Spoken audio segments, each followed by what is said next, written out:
Hai teman-teman, perkenalkan nama saya Putri Nehemia Pintraci, mahasiswa Sekolah Tinggi Ilmu Kesehatan Bina Sudama Medan, Prodi Ilmu Keperawatan tingkat 2 semester 3. Kali ini saya akan memberikan edukasi tentang fase-fase dalam persalinan atau yang disebut dengan kala dalam persalinan.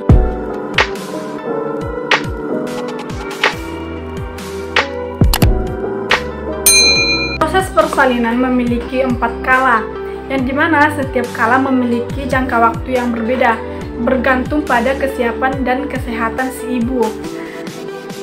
Dan kala juga memiliki sensasi berbeda yang menandakan kemajuan persalinan. Kala 1 disebut juga dengan kala pembukaan. Pada kala 1 terjadi pembukaan mulut rahim. Itulah yang disebut dengan jalan lahir. Pada kala 1 terdapat 2 fase, yaitu fase laten dan fase aktif.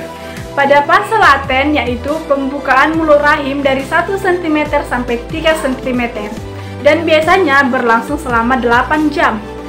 Dan yang kedua ada fase aktif, yaitu pembukaan mulut rahim dari 4 cm sampai 10 cm atau yang disebut dengan pembukaan lengkap. Dan biasanya ini berlangsung selama 6 jam.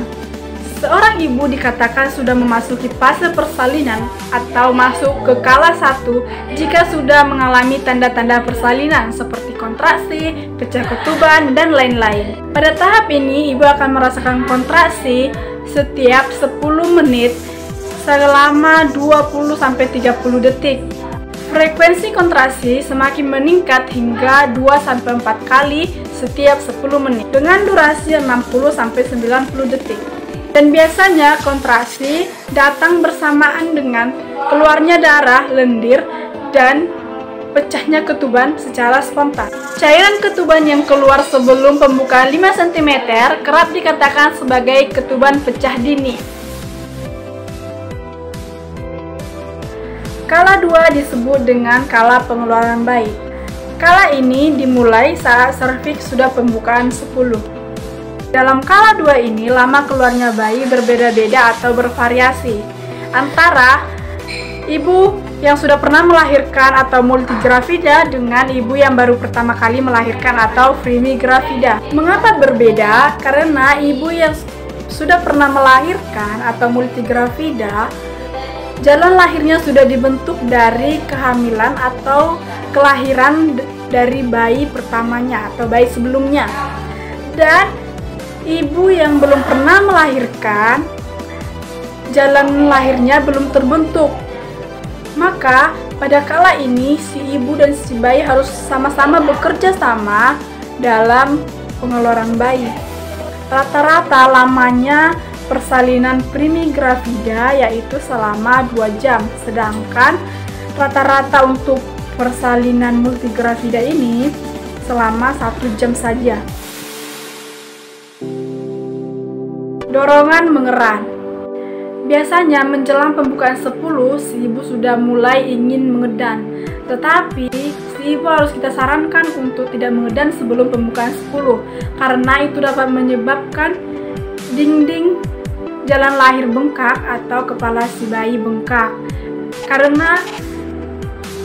Karena pintu rahim itu belum terbuka, dan jika dipaksa maka kepala bayi akan bengkak dan dinding jalan lahir itu pun akan bengkak.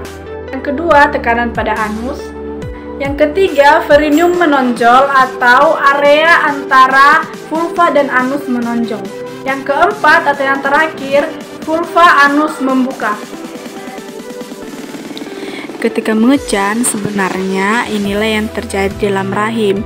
Bayi akan melakukan putrafasi dalam, lalu secara bertahap dia akan turun. Jadi ketika mengejan, bayi nggak langsung keluar. Dia akan melakukan putrafasi luar ketika ia keluar dan akan ditangkap oleh penolong persalinan.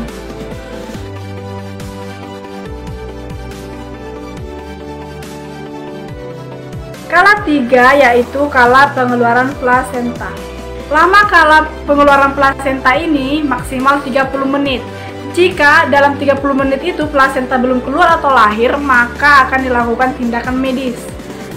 Nah, biasanya plasenta akan keluar sendiri. Untuk membantu pengeluaran plasenta, biasanya penolong persalinan akan memberikan suntikan oksitosin atau perangsang kontrasi 10 unit. Kontrasi gunanya untuk menjepit pembuluh darah sehingga tidak terjadi pendarahan berlebihan. Jadi, saat kamu sudah selesai melahirkan bayi dan masih terasa mulus, itu sangat bagus. Pada plasenta terdapat kontiledon. Jika plasentanya sudah lahir namun kontiledonnya kurang, itu harus diwaspadai atau harus melakukan tindakan medis. Karena jika itu tidak diatasi, maka si ibu akan mengalami pendarahan terus-menerus. Kala 4 disebut juga dengan kala pengawasan. Mengapa dibilang fase 4 itu fase pengawasan? Karena 2 jam setelah ibu melahirkan itu disebut dengan masa kritis si ibu. Jadi di 2 jam ini kadang-kadang akan mengalami masalah seperti ibu mengalami pendarahan banyak. Oleh karena itu, kala 4 ini harus dilakukan secara maksimal. Yang pertama, kondisi umum si ibu. Apakah si ibu sadar, apakah si ibu baik, itu harus diawasi. Yang kedua, tanda vital tubuh seperti suhu tubuh, temperatur, tensi, dan lain-lain. Yang ketiga yang harus diobservasi yaitu kandung kemih si ibu dan tinggi fundus uteri. So teman-teman, jadi itu video edukasi tentang fase-fase dalam persalinan. Semoga videonya bermanfaat, semoga kalian suka dengan videonya. Jangan lupa like, subscribe, and comment, dan share ke sosial media yang kalian punya. See you next video, dah!